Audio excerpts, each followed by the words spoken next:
En 2015, la Universidad Centroamericana José Simeón Cañas cumple 50 años de existencia. Este aniversario ha servido para dar una mirada a lo realizado hasta hoy y para recordar a quienes forjaron su espíritu de lucha por un cambio social a través del conocimiento, así como la formación de profesionales comprometidos con su realidad.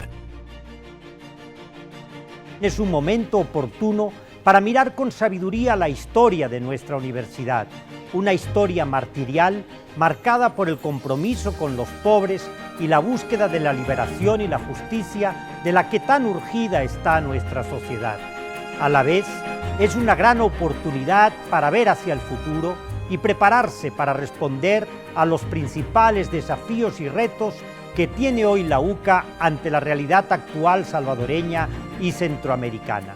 La UCA nació como un proyecto de la oligarquía y de la conferencia episcopal entonces, ¿verdad?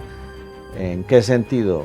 La oposición de una universidad diferente contra la Universidad Nacional, que se consideraba una universidad de orientación marxista, ¿verdad? Pero en muy poco tiempo, ¿verdad? Se convirtió en aquello para lo que no había sido creado. Fue en gran parte la genialidad de Ignacio de Ellacuría, ¿verdad? La que llevó hacia eso, y la influencia muy grande del Concilio Vaticano II, que se tuvo entre 1962 y 1965. Estamos celebrando el cincuentenario de la clausura del Concilio Vaticano II. Y después también la encíclica social del Papa Pablo VI, se llamó El desarrollo de los pueblos, Populorum Progressio, ¿verdad? Esa encíclica entró de lleno, pues, en la situación de los pueblos subdesarrollados, que se decía entonces. Por la misma orientación que le da Ellacuría y su equipo a la universidad de alguna forma, como decíamos antes, no quiere ser una mera universidad tradicional que solo forma estudiantes, sino que se quiere ver involucrada en el proceso social histórico, incidir en el proceso social histórico del país en una dirección liberadora. Y eso implica, bueno, que la universidad se involucre en los acontecimientos importantes del país. Y eso es lo que ocurre a partir de los años 70. El primer estudio grande en esta dirección fue el estudio sobre la guerra con Honduras, el año 69, ¿verdad? Y de ahí vino también el estudio sobre la huelga de los maestros, ¿verdad? El estudio de la guerra con Honduras se publicó en la ECA, y en ese momento la ECA pasó a ser parte de la UCA. La ECA se plantea como el medio, no había otro en aquella época, era difícil pensar en otro, difícil pensar en radio, difícil pensar en los periódicos. Entonces la ECA se plantea como el órgano oficioso donde se va a publicar la reflexión que hace la UCA sobre la realidad de El Salvador y la realidad centroamericana, y ahí se encuentran también las investigaciones que en ese momento va haciendo la UCA y el seguimiento que le da a la realidad. Posteriormente, como documento, es una de las fuentes más citadas por todas las investigaciones que hacen sobre El Salvador de los años sobre 1970 y de 1980. Todos los libros en cualquier idioma citan la ECA. La ECA es un referente fundamental para esos años. Bueno, en el 72 están las elecciones presidenciales. Competía la UNO, que agrupaba a toda la oposición, incluido el Partido Comunista, contra lo que era el partido oficial en ese momento, que era el PCN. El candidatos eran el coronel Arturo Armando Molina y el ingeniero José Napoleón Duarte. Hay un fraude que al final, bueno, se impone el coronel Arturo Armando Molina, por una decisión que la Asamblea Legislativa le otorga Bueno, y ahí después viene todo un golpe de Estado, un intento de golpe de Estado por parte del coronel Benjamín Mejía, como una reacción, ¿verdad?, de ciertos sectores de la Fuerza Armada descontentos con esa situación, todo lo cual es reprimido. Entonces la UCA hace todo un estudio de ese fraude, de las elecciones más bien del 72, y demuestra contundentemente el fraude que se comete, con datos y con cifras y con toda una serie de análisis.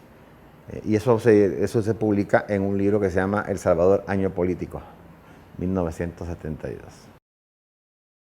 El padre Ellacuría vio claramente que la UCA tenía que investigar ese proceso fraudulento, que era de una importancia demasiado grande para el país, ¿verdad? Y que de hecho suponía el impedir la victoria de un partido distinto del PCN, ¿verdad?, que en aquel momento era el partido dominante en el país y que era partido de los militares, ¿verdad?, desde Riverón, pues, el coronel Rivera, ¿verdad?, en el año 62, hasta el coronel Fidel Sánchez, que fue presidente, y después el fraude, ¿no?, con Molina, cuando el candidato opuesto era José Napoleón Duarte, ¿verdad?, el ingeniero Duarte de la Democracia Cristiana, que de hecho ganó las elecciones, ¿verdad? Lo que hicimos el padre César Jerez y yo fue investigar sin, digamos, sin recurrir a ninguna fuente secreta, sino simplemente tomamos los periódicos y fuimos viendo las inconsistencias y las incoherencias en la información. En los años 70, la UCA ofreció su palabra y su análisis sobre la situación sociopolítica del país a través de múltiples medios, y especialmente de la revista ECA. Uno de sus debates fue sobre la frustrada reforma agraria del presidente Molina. Este tema de la reforma agraria se sigue discutiendo a nivel público. Después esto se concreta con esa iniciativa del gobierno de Molina de un proyecto de transformación agraria. Y era un proyecto muy modesto, que solo iba a afectar ciertas zonas y ciertas áreas, ¿no? Tampoco era una reforma agraria generalizada, sino que sí, era en ciertos territorios, era muy limitada. Pero la UCA la apoya, y toda su fuerza intelectual y todas sus publicaciones y todo va en función de apoyar ese proyecto de transformación agraria del coronel Molina en el año 76. Y parecería como que había una decisión muy firme del gobierno y una decisión muy firme con apoyo de la Fuerza Armada y de otros sectores de llevar a cabo ese proyecto de transformación agraria. Sin embargo, ese proyecto de transformación agraria sufre una gran oposición de toda la derecha y todo el espectro de la derecha. Y llega un momento incluso que ante todo el sector privado, o la empresa privada, incluso los que no eran agrarios, se unen en un solo frente común para combatir el proyecto de transformación agraria. En cambio, la Universidad, Ignacio Ellacuría, a la cabeza de ese pensamiento, pensó que una reforma agraria era una cosa muy importante, que la UCA había luchado ya desde el Congreso de Reforma Agraria del 70 o 71, no recuerdo bien, por esa reforma agraria, y que había que apoyar al gobierno en esa, ¿verdad? Es uno de los momentos en que se ve más su independencia. Pero cuando la oligarquía forzó la mano del presidente Molina y el presidente Molina retiró el proyecto de reforma agraria de la Asamblea Legislativa, entonces escribió Ellacuría el artículo A sus órdenes, mi capital, ¿verdad? Es decir, diciendo el gobierno lo que ha hecho es bajar la cabeza delante de los verdaderos dueños del país. Ese editorial le va a costar a la UCA represalias de parte del gobierno, pues le van a quitar el subsidio que tenía la UCA, le van a venir una serie de bombas, bueno, vienen todas las amenazas, viene después las amenazas a todos los jesuitas, no solamente a la UCA. que ordenaba la salida de todos los jesuitas, si no los iban a asesinar a todos, por parte de la Unión Guerrera Blanca, la UGB, que era un escuadrón de la muerte de la Policía de Hacienda de ese momento. La situación sociopolítica de El Salvador era muy difícil, y aún más para quienes vertían su opinión de forma libre y sincera en favor de los menos favorecidos. Una víctima de la intolerancia de esos años fue el padre Rutilio Grande, cuyo asesinato fue muy sentido por toda la comunidad jesuita y especialmente por el padre John Sobrino. Aquello fue muy importante, pero entre medio, ¿verdad?, está aunque es posterior, ¿verdad?, pero entre medio de la inyección, digamos, está el asesinato del padre Rutilio Grande en Aguilares, en el camino de Aguilares al Paisnal, ¿verdad?, el 12 de marzo de 1977. Y como el mismo John dice, la noche en que se veló el cadáver de Rutilio Grande y de sus dos compañeros que fueron asesinados con él, esa noche fue crucial en su vida y le cambió el modo de hacer teología, ¿verdad? La visión de la sangre como fruto de la persecución de la Iglesia cambió su modo de hacer teología, lo sacó de los moldes de la teología europea donde había estudiado, ¿verdad?, y lo lanzó hacia una teología de la liberación. Significó una fundamentación cristiana, ¿verdad?, de aquella idea de Ignacio de Acuría de que la UCA tenía que ser para el cambio social, ¿verdad? Lo que no gustaba era que antes de 1980, finales de los 70, la universidad estaba exigiendo que había que hacer reformas económicas, sociales y políticas para evitar la guerra. El conflicto social era muy agudo, la violencia callejera iba subiendo, por otro lado comienza a perfilarse el movimiento subversivo armado, guerrillero, que va a ser después el FMLN, y entonces la UCA comienza a decir, miren, si queremos evitar una guerra de la cual no va a salir nada bueno, vamos a destruir lo que queda del país, va a haber mucho sufrimiento, muchas vidas humanas, hay que reformar esto. Ya una vez estallada la guerra, hay como dos fases. Dada la brutalidad de los primeros años de violación de los derechos humanos y el derecho internacional humanitario, la UCA comienza a exigir que, dado que estamos en guerra, se respete el derecho internacional a la guerra. Hay un derecho especial sobre la guerra. No se puede torturar, no se puede haber ejecuciones sumarias, hay que respetar la vida de los prisioneros, etcétera, etcétera. Y eso molestaba muchísimo, molestaba a los dos bandos enfrentados, a la guerrilla, y molestaba al gobierno, al ejército, porque ambos pensaban que era cuestión de poco tiempo y iban a triunfar. En el contexto de la guerra, los padres jesuitas llevaron a la UCA a ser un referente del pensamiento que buscaba la paz a través del diálogo y la verdad. Todos los puntos han sido tratados, se ha hecho la comisión, pero en mi opinión su realización, su cumplimiento deja mucho que desear y muestra lo difícil que es para El Salvador cumplir a fondo con esos puntos, tanto por la dificultad misma del problema, que la tiene indudablemente, cuanto porque hay una serie de agentes o fuerzas sociales en el país, no excluido el FMLN, el FDR, que también pone bastantes dificultades, pero también otras fuerzas en el país que no permiten un cumplimiento generoso, atrevido, valiente de Esquipulas II.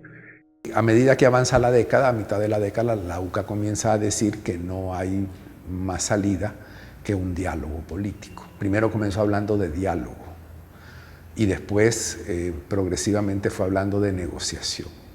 Y la UCA fue de las que más impulsó la negociación y apoyó 2 intentos de diálogo que hubo, el más conocido el de La Palma, hubo otro en la Nunciatura Apostólica en San Salvador, y apoyó, y además cuando digo que estaba a favor de una salida política negociada, es que todos los esfuerzos, los estudios, las investigaciones estaban orientadas a demostrar que esa era la salida, que al final fue la que se impuso. Sí, yo llegué cuando empezaban estas 3 dimensiones que han marcado tanto a la UCA, ¿verdad? De la defensa de los derechos humanos, el estudio de la opinión pública y también las cátedras de realidad nacional. La cátedra de realidad nacional tenía un impacto impresionante, yo acudía a varias, porque realmente era uno de los pocos lugares donde se podía hablar con total libertad y donde se debatían ideas, ¿verdad? Y se debatían ideas bastante a fondo.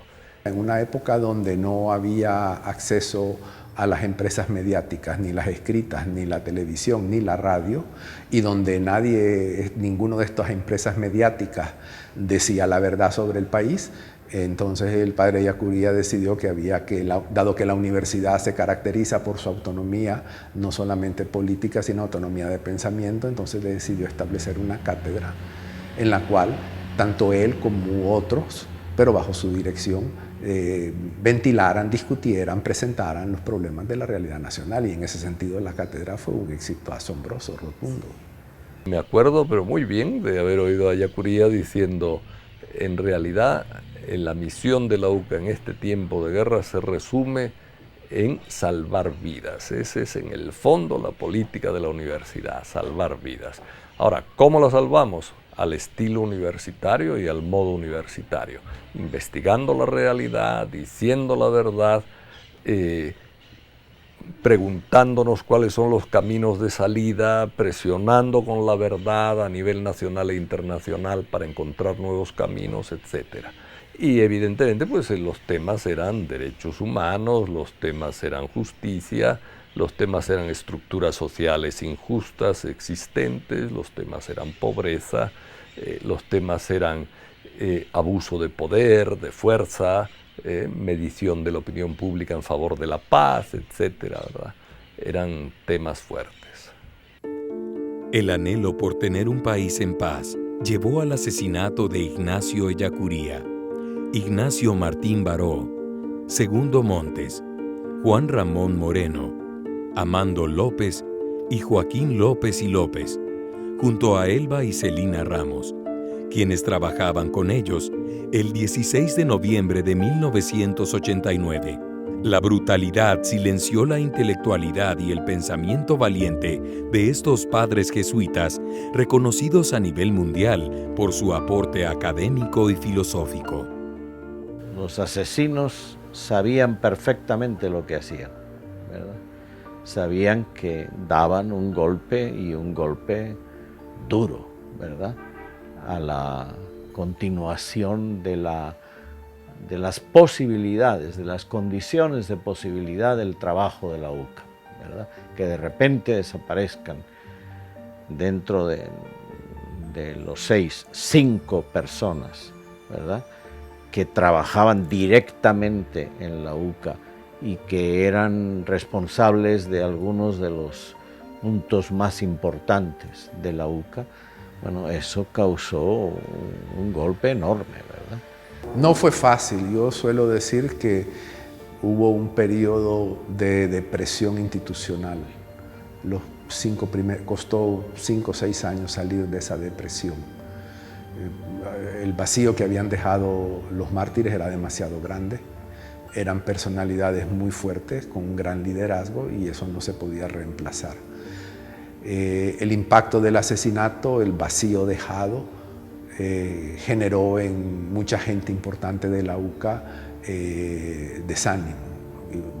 No pocos se fueron desanimados, que no era lo mismo la UCA, que no valía la pena, pero hubo otros que nos quedamos, y a base de un esfuerzo muy grande entre todos, en equipo, siendo fieles al legado de la UCA que nos habían dejado los mártires, se fue saliendo poco a poco de esa especie de depresión institucional, y a mitad de la década de los 90 pienso yo que la UCA ya había salido.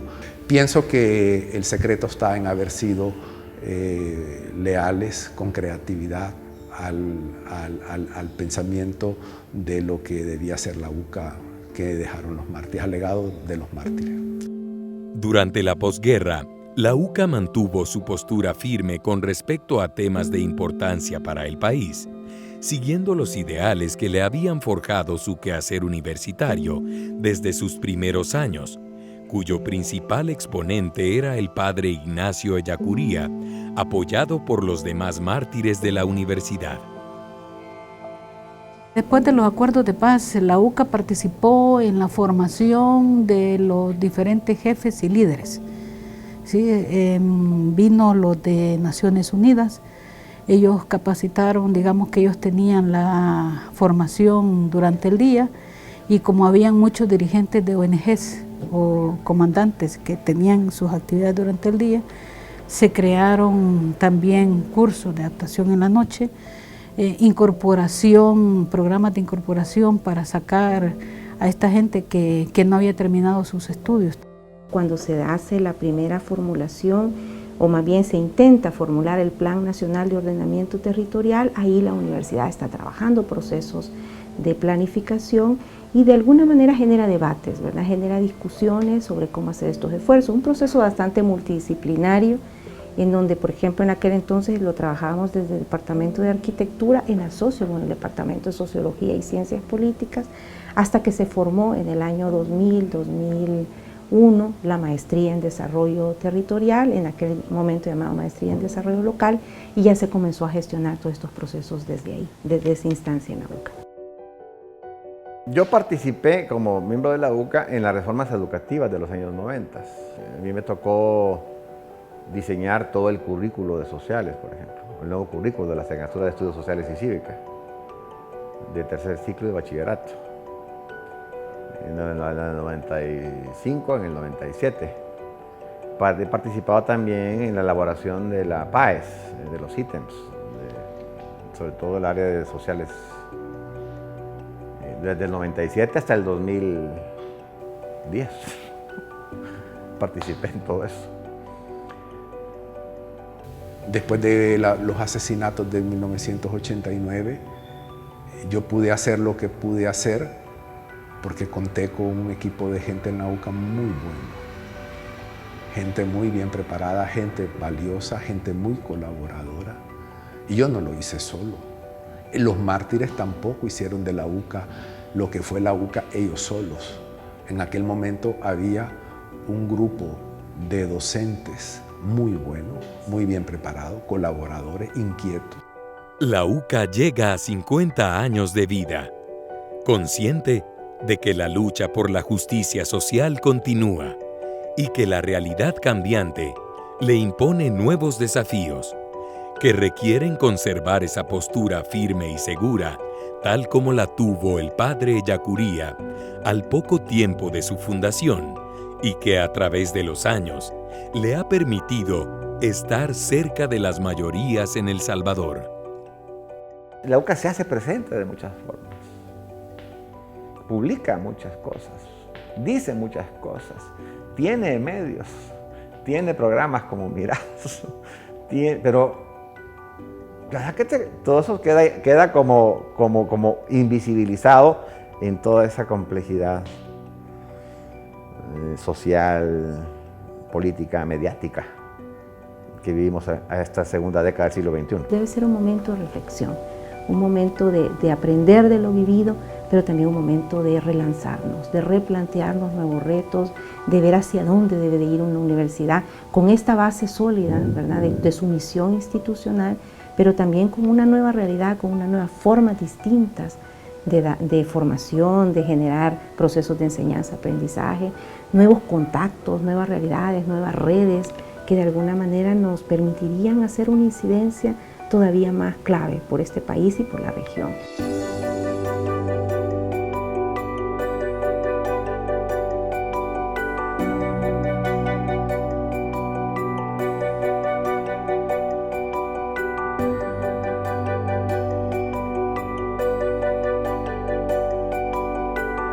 UCA, 50 años, comprometidos con una sociedad más justa.